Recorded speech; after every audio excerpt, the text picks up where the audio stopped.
Hi, we're here today with Keren Moynihan. Did I get that right? You got it right. First try. Awesome. And Keren is joining us today for our podcast, and we're talking today about boss insights and Keren and how we can help the future of entrepreneurship. So I've put together lots of little questions for you because this is my EntreLife and this is your EntreLife, and I want to share that with our audience. Let's inspire some people. So let's go. Tell me a little bit about yourself. Wow, about myself. Okay, I am working on my second startup business at the moment with a co-founder who is working on his second startup business at the moment. And we are actually married. We started this business in 2017. And after both of us worked in corporate world and decided that we wanted to innovate. And our team is 8 people strong right now. And we have 3 kids. So one day I dream of taking up hobbies again. He'll be cycling, I'll be salsa dancing, but right now really it's business and parenting. Wonderful. So tell me very quickly about Boss Insights. What is Boss Insights? So we are a portfolio management tool for private investors and for industry organizations that help startups grow. So government funders, which we are super lucky in Canada to have all the funding that we do. Thank you, Government of Canada, for that. And the Government of Ontario. And also the accelerators, incredible network of accelerators. We created a way to grab data on companies automatically, so that founders are not doing a lot of typing. So my fingers are showing typing because I've filled out over 100 questionnaires in the last 8 months, and I'm sure everyone's over that. And then we can use an AI machine learning model to get insights on those companies to help grow the entire ecosystem. Wonderful. So what does that mean for me, a small founder of a small company, or anybody else out there? How does that directly help us, or how do we get involved using that? So the original version of Boss Insights was built for the founder. What we hypothesized was we wanted to give the founder a way in one shot to get any kind of information about their company without having them change any other business tools. So if you're already using HubSpot or Salesforce or Jira or Slack, that's all good. We integrate with all of that, and we would grab it all, give you a Tinder-style profile of your company that you could send to investors. What we found was that startups' scarcest resource is time, and so they're not really going to care unless they already have an outside investor. We then started getting a lot more traction when we started talking with the investors themselves and the industry organizations. And they want to track companies, and they want to be able to track them on a company basis, aggregated to a portfolio, and then learn insights so that next year they're in a better position than this year. But the direct way we're helping the startups, I mean, maybe when the listeners hear this, please tell me, keep me honest here, but when I go into investor meetings, my biggest thing I'm looking for is a strategic investor, and that's a hard thing to come by. And we're hoping that by giving investors this insight, they free up their manual time so they can truly be that strategic voice. It sounds like it's a great tool, a great way to really help streamline the process and really get our information out there. So now that we know what you do and a little bit about you, I really want to go a little bit deeper. Tell me why this business came about. What made you think, okay, well, I need to leave my corporate job and I want to start this? What personal reason did you have to do it? Did you just think it was a great idea? Let's do this. Let's work with my husband. Or was there a reason behind it? Yeah, no, and I was thinking actually about us chatting today on the subway down to work after another night where we were working a lot. I don't even want to say how late, but when I was in my early 20s, I was a little bit not sure what I wanted to do. I was finishing up my 3rd degree, and I had been in university since I was 17. And somebody gave me this poem, which I'll send to you if I can find it later. But the gist of it was a father telling their young child, you don't have to know what you want to do. You just have to live your way into the answer and enjoy the process of getting there. Oh, wonderful. Yeah, and really easy to say, really hard to do. I never felt that way, not for 1 second. Not when I was going through school, not when I was working at a corporate, and corporate culture is incredible for process, for discipline, for prestige. There's a lot that you can get, and also for you know that you're secure, you have security. But I never felt like I was enjoying living my way into the answer. Mm-hmm. And things shifted for me when I started having kids, because I had 3 kids in 3.5 years, which Wow. is it's a bit of a marathon, but I liked them. They were really cute, and and I had to change because by that time I wasn't working in banking anymore. I was working in wealth management. The industry was ripe for disruption. So Wealthsimple, all those players were coming out, and they didn't need Keren Moynihan in wealth management, right? Mm-hmm. I'd already done one entrepreneurial endeavor, and I had a husband who was constantly coming to me with these ideas. And I kept saying, we have children. so it needs to be a really... I know that because I have 4. I didn't have them quite as close together. Mine are spaced 5 to 7 years apart. But yes, I know the feeling of having so many kids. So you had 4 kids in 7 years? No, I had 4 kids over 16 years. Okay, so you're a warrior. You're like a lifetime mama. And I just think that's incredible. People think I'm crazy for having them so close together, but yeah, they're all in the same room. We go to activities together. It's, so my hat is off to you. First of all, for the 4, if I could have started younger, I would have had 4, but we're getting off topic. Yes, we are, but you know what? That's still an important part of our EntreLives, because we are moms, we are parents, and that's part of our life. So back to your story, you were looking at creating a new venture, a new business with young kids, with your husband, which are huge challenges in themselves for anybody who has ever worked with their spouse. We know that can be a challenge for anyone who has tried to start something while also managing young kids, toilet training, getting them to school, anything else. We know that's a huge challenge. So tell me more. Tell me how you move forward.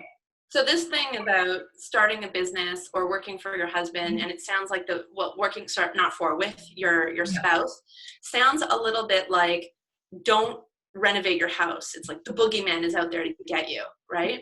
Sorry. I'll start that again for editing purpose. Oh, I don't edit. Oh, okay. Well, there you go.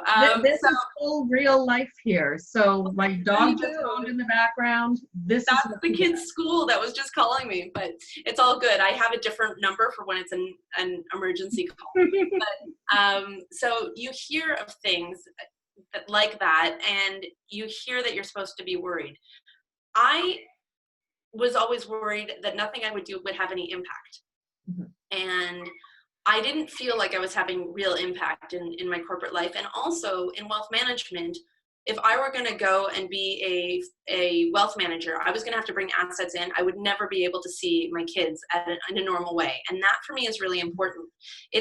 I really try to be at home within the 5:30 to 9 window and have that time with my kids. And if I'm not there, my husband is there. So one thing about us working together is that we've got it. It's a well-oiled machine. Because you're right, I'm a mom first and I'm an entrepreneur second. And that's something that we set out to do. I wanted autonomy over my life. I wanted, if I was working hard, it would be for me. And also, I really wanted to affect positive change in some way. And for me, that's about creating connections. So this allowed me to do that. Plus, I just have a kick-ass business and life partner who really supports me in every way. And that's not to say we always agree. We have some discussions and they can get really, we have some moments, but we know that we're on the same team. We know we're rowing in the same direction. So. That's awesome. I have the same thing with my husband. He supports everything I do. And while we don't work together anymore, things I was teaching him a decade ago in our first business, I now hear him teaching other people. And to me, that's absolutely rewarding, because he may not have listened to me back then, but now he's listened to me and now he's teaching that to others. So I love it. And he's so supportive. Like, he's allowed me to go all over the world. I actually spent a month in Moldova last November. So he was home with the kids and the dog and looking after things and working 18-hour days. So having that partner who supports you in everything you do, that's so important. And thank you for sharing that. Yeah, I feel like we're kind of on the same page on that one. Okay, so let's see. I wanted to know a little bit about what lessons you've learned along the way. Oh, oof. Hmm. Okay. A couple years ago, I had my, well, it was, I think 2014, I did the first startup. But it wasn't in the tech ecosystem. It was more environmentally based and financial. It was a financial model for retrofitting buildings to make them energy efficient, but it wasn't in the startup ecosystem. So my knowledge of the startup ecosystem started in 2018, trial by volcano, not by fire. And I've learned a lot because there are a lot of people who are really trying to help, but the ecosystem has all kinds, and I have had to do a lot of work to figure out how to parse my message for the right audience and make sure that they're getting what they need from me, and hopefully I'm getting what I need from them. Kind of want relationships to be symbiotic. And I know I'm glossing over stuff, but what I just said has involved a lot of pain. So yeah, that's the real lessons. But also, I've looked at the market globally, and I know there's a lot of challenges for entrepreneurs in the market here when it comes to fundraising, but we also have kind of a trump card when it comes to government funding. And I've tried to make use of that to the full. I give a lot, I don't just ask. I also really try to give as well. What are some of the key things you found in the Toronto ecosystem that have helped you along your journey? Oh, I mean, do you want me giving shout outs? Because I'm happy. Yeah, no, let's give the shout outs because we have people from Toronto listening. We have other people listening. You may know something I don't know. So yes, let's share away. Okay. This is going to just sound like a name dropping session, but these are the people who have been there when I've been just not, at my best, at my less than best, because I'm never at my worst. That never happens. Let's celebrate them. Let's celebrate them completely. Okay. So where to start? Let's start with the lovely Miss Valerie Fox. She is amazing. Yeah. Who probably gets called 1,000 times a week with startups asking her for help. And she makes time for me. We have a phone call maybe once every couple months. When we first started chatting was one of our toughest times in this startup. And she, right at the beginning of our relationship, saw me this little, right, like this, and she still made time for me. So she's just incredible. And then there's been Jeremy Okrafka, who was working at Venture Lab, also took time. He said, you open doors in a way that I haven't seen before, and while you don't have the revenue to support this, I'm going to label you as somebody that I need to focus on. And he opened doors for me. He connected me. Yeah, he's been incredible. And he put me in touch with Communitech, where I was yesterday. I drove for 4 hours in the middle of the beautiful weather yesterday. And there's people at Communitech who have just started building relationships with. Sam Clark is helping me with our new PR release, and I heard yesterday, 800 companies she works with. So there's Dr. Rafiq Lautfi out of iBoost, who always takes the time. He's now working as an advisor at iBoost, and he still takes the time to meet with me, and not just me, all the startups, and see who he can connect them with. There's a couple more I just want to shout out. Rami Posner and Michelle Lochan from NRC, who helped me navigate those waters, and Sean Salim from IRAP, and Manny and Danielle Graham from OCE. I know them too. Wonderful. Oh, okay. So that's what I mean. I would be nowhere without these people. I would just be like a mouse kind of churning milk that never turns to butter. But they just give you a little springboard. You have to do the jumping, but they give you a springboard. For sure. And it's really important because a lot of founders, they have no idea some of these things exist. I was working with some founders, and they had never heard of some of the RICs and other programs out there. They had no idea they needed to be involved with them. in order to get some of the funding programs, such as OCE Smart Start. So I was able to help people get there. And this is one of the reasons that we do this podcast, because us sharing information, sharing that real life information with others, it helps them. That is so good that you're doing this. I will tell you that whenever I go out, and there hasn't been a lot of times where I'm out speaking yet, we're still starting that, but that's the questions that are coming up. And what you're doing in a way that can be broadcasted so broadly will only benefit. I think as an ecosystem, we benefit as a whole if our startups, the level continues to increase. We all benefit from that. For sure. Already Communitech told me yesterday that they're the third tech center in the world after Tel Aviv and Silicon Valley. Mm-hmm. So if you're going to help startups who don't know about where to go when, if you're going to tell them where to get to, I mean, that's only going to help everyone. Yes, and there are some amazing tech centers all across the world. So Estonia has quite a nice one going on as well. Really? Yes. So I was able to visit it last year, I think. And it's wonderful. There are so many things happening around the world, and I feel it's really important that we also get out those global aspects. Now, you've answered my questions already about some of the Toronto ecosystem. How do you think Canada is reflected in the global scope of ecosystems? So I think we're still considered a bit of a small market. From everything I'm hearing from the VCs I'm talking to, there's a bit of a disconnect. So tech talent, we're considered impressive, but as an investment community, there's still challenges. And I know that there's a lot of people in the government funding arena and in the private investment arena who are really doing work to try and change that. It was a couple weeks ago, I was at Canadian Dream Summit, and that was put on by a bunch of people, but I'm just going to give a shout out to Kate Grant from Information VP, because I mean, that's another one who's doing so much to help us. But she's really trying to put a spotlight on the stage of how to make scale up happen here. Yes. So what tends to happen is the companies that start up, they will start successfully. We've really done a lot to address that. It's not perfect, but we've done a lot as an ecosystem. But then what I kept hearing on that day was, then they leave because there's no way to then springboard to the next. You know, you vaulted up here, think of like a video game, but then you need to vault up here, and there isn't that vault. And I know that there's a lot of people who are really trying to affect change there.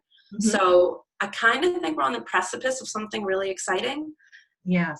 Yeah. I would agree. I would completely agree. We're very close. We need to encourage our VCs and our investors to be a little less cautious, a little less conservative in some of their investments. It's one of the biggest things I hear. People go to the US because people are more willing to give money. People offer more support. They're more ready to accept some crazy ideas. So one has to wonder, if Facebook started in Canada, would it have received the same attention as it did from US VCs? Yeah, at a recent Tech TO event, there was a VC who started a company and it grew to 100 million. And I connected with her after on LinkedIn, but her point of her speech was, you get enough money to kind of run like a regular operation, not an innovation operation. You don't have enough money to fail. And that's true. If I told you our budgets and what we've done in the past year, we have enough money just to barely, like, there's no way you can sustain this in the long term. But it's driven by, I believe we're all a little insane in this market, and we all have this synapse release that happens by innovation.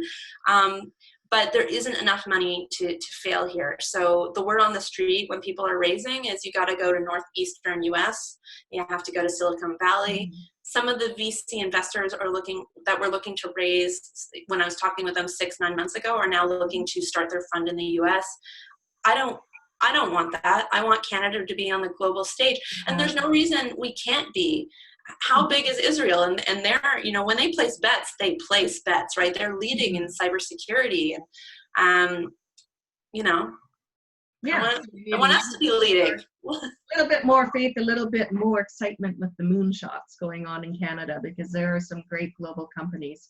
I'd say one of my favorite discussions about this issue was actually Anthony Lacavera talking about trying to launch Wind Mobile and all the challenges they had getting it launched, not only with VC funding in Canada, but also in just government regulations and the I can't even say that today.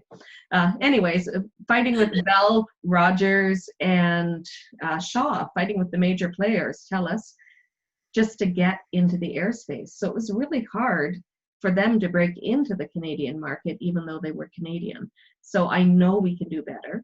And I'm glad to hear that you think that we're very close to that precipice, because we need to be. We need to be pushed off that hill and over. Yeah, last year, the data in the industry leaves room for improvement, I'll say that. But last year, $279 billion was invested in 14,550 startups globally. I don't know what percent of that was in Canada, but I assume it could be better. What you're bringing up is a second point, which is our inability to accept competition here, really. Yes. There's kind of an old, and I will say that I've experienced that as a startup. When you're coming in as an incumbent and there's already somebody, particularly someone local, that's built something, even if it's not the same thing you're offering, that's what the discussion ends up being around. It's not about how you can win, it's about how will you not lose. And this is innovation, right? We should be talking about how we can win and total addressable markets and why we're going to do things in a way that will help the ecosystem overall. But I don't know what happened in 2019, or if it's just happening to me. I would love to hear from anyone else listening to this, if it's happening to you guys too.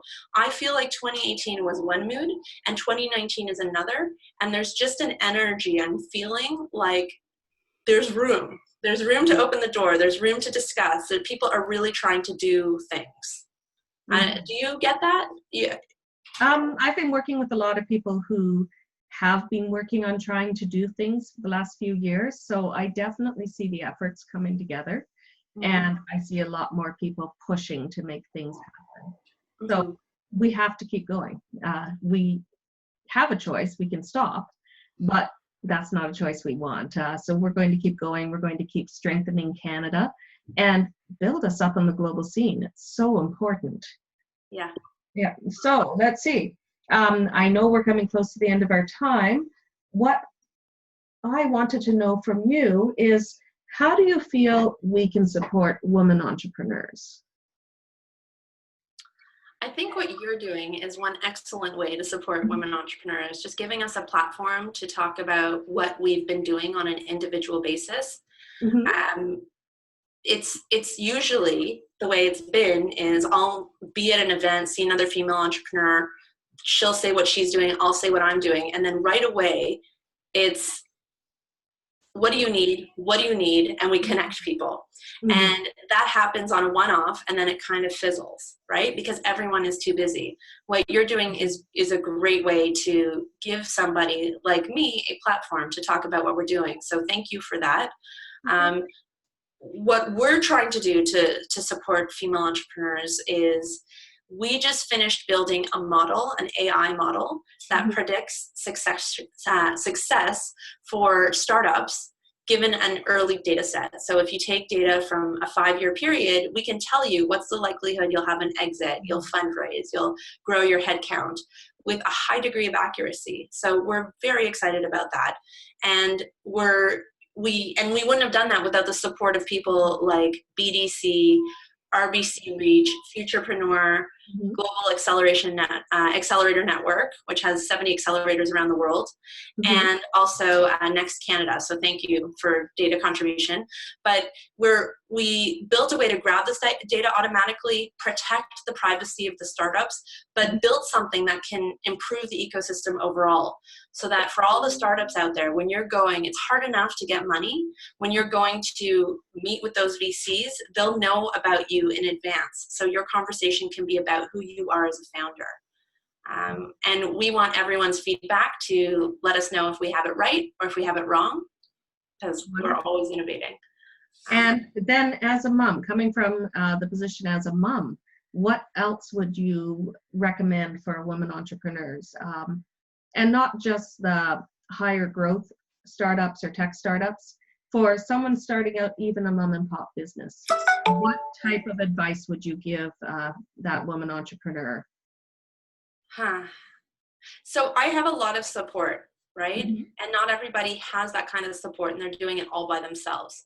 Mm-hmm. I believe our economy should allow for people, and not just mothers, fathers too. You know, families come in all shapes and sizes For right sure. now, right? Single parents, you know, same-sex couples, but whoever is doing I in my family am the one that's doing more. Caregiver. Yeah, but I have a lot of support. But if you don't, there should be a way to work part-time. It's a really hard thing to do as a founder, especially of a startup company that's looking to grow at 20x. But just yesterday, I was on the phone recommending someone as a project manager to a new form of accelerator I've heard of called the Big Push that's looking for project managers part-time. There should be something like that for people, because I don't believe there's anything more important than the people who are in your immediate family. Yeah. If your life doesn't work around it, try and change your life. My life before did not support my goals. I came home and I was like a wet blanket. I was done. And I knew I wasn't going to be a good parent. I wasn't going to be present. In this way, my 3 girls, sorry, this is ridiculous. No, this is good. This is what entrepreneurship and being a mom is all about. This is what we need to hear. Your EntreLife.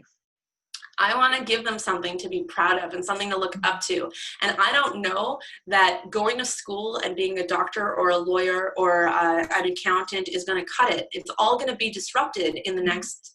I've been watching the TED Talks about the AI predicting dermatology results better than the best dermatologists. And it's all experimental right now, but you need to teach your kids to adapt. They're women. They have to put in time to have children if they want. And I want them to see how I did. And granted, I'm doing it a little late, right? I'm not 20 right now, but I want them to have that so that they can see that they can do what they want, whatever that ends up being. So sorry that I got like this, but. Oh, why are you apologizing? This is life. This is real. And when I think about it myself, I often tear up because I do want to make sure that the future for my kids are bright. And it's one of the reasons I do what I do. It's why I work with youth, because the jobs that are here today are not going to be here in 20 years or even 10 years. Yet we're still teaching people that whole corporate structure. We're teaching them the worker mindset. And instead, we need to be able to teach them the resilience mindset, how to adapt and be willing to change. And we see it already. We see it in the taxi industry. We see it in the cashier industry, where those jobs are disappearing. And as much as people stomp their feet and get angry, those jobs are disappearing and they will be replaced. So we need to help people learn how to adapt and how to change, how to find the next step in their career, because chances are they're not going to be doing the same thing for 50, 60 years like their parents or grandparents did. They're going to have different types of jobs. They're going to have different roles, and they're going to be constantly upgrading their skills as technology advances. In preparation for a talk I'm giving at TechTO on how AI can unite us, not divide us, I've been listening to endless TED Talks about AI and the fear around it and singularity, and it can go crazy. But in our next 20 years, what we're looking at is, those types of jobs will disappear, but the types of jobs that we need that a computer cannot do is empathy, connection, strategy, creativity. And so if I'm teaching myself adaptability right now, I feel that I react to situations differently in 2019 than I did in the end of 2018. And I want to improve constantly. And that makes me feel alive. I want my kids to see that. They already know when I come home, what did you bring us from the event, Mama? But it's so easy for me to say that in Toronto, where there's a lot of opportunity. I don't want to overlook that in rural areas it might be more challenging. Remote workers will confirm that it is, even being just in Barrie, Ontario. I lived there for over a decade, and I grew up just north of there. And it's a completely different scene. It's a completely different thought system at times, beliefs, supports, things that are available. So yeah, we need to look at all those factors. And it's one of the reasons I do what I do. By providing education online, I can actually reach people that the traditional programs in Toronto don't reach. I want to connect you to Ryerson is starting something called an EON accelerator to reach rural areas. And they said to me, it's not what you think it is. There's different types of businesses, exactly what you're talking about. But I bet you they could use a connection to you. Yeah, it's why EntreLaunch exists. Yeah. So EntreLaunch is my company. Okay. Oh, all right. Yeah. So, yeah, that's where it comes in. And it's why my EntreLife is so important to me, because I know we need to share that. Okay. It's really important because my mindset's going to be totally different. And I think that people in rural communities have something that they could really give back to the cities. We've lost something. I mean, today I was on the subway. It was super packed. There was a woman with a coat. Nobody can see anything, right? But I looked at her face and she just looked like the way you do when you're pregnant. And she kind of had a hand on her side. I said, please sit down. She said, how did you know? You know, like we've lost a little bit of, you know, that she didn't feel that she could even ask. That should just be a thing, right? That should just be allowed. Yeah, and being more aware of people around us and what they need. Yeah. So if there's anything I can do to help you, let me know. Thank you. Well, Keren, I think we came to the end of our time. So do you have any closing remarks quickly? I set out to affect positive change in my life and in the lives of people around me. And I really respect what you're doing. And if there's anything I can do to help you, I am a tweet away or a Facebook or a phone call away. Just reach out. You know? And how can people reach you on Twitter? At Boss Insight, singular, not plural. And so you can reach me there. You can come to our website, bossinsights.com. There's a contact us form. Wonderful. Okay. Well, thank you very much for joining us today, and catch up with us on the next episode of My EntreLife. Thank you so much for your time.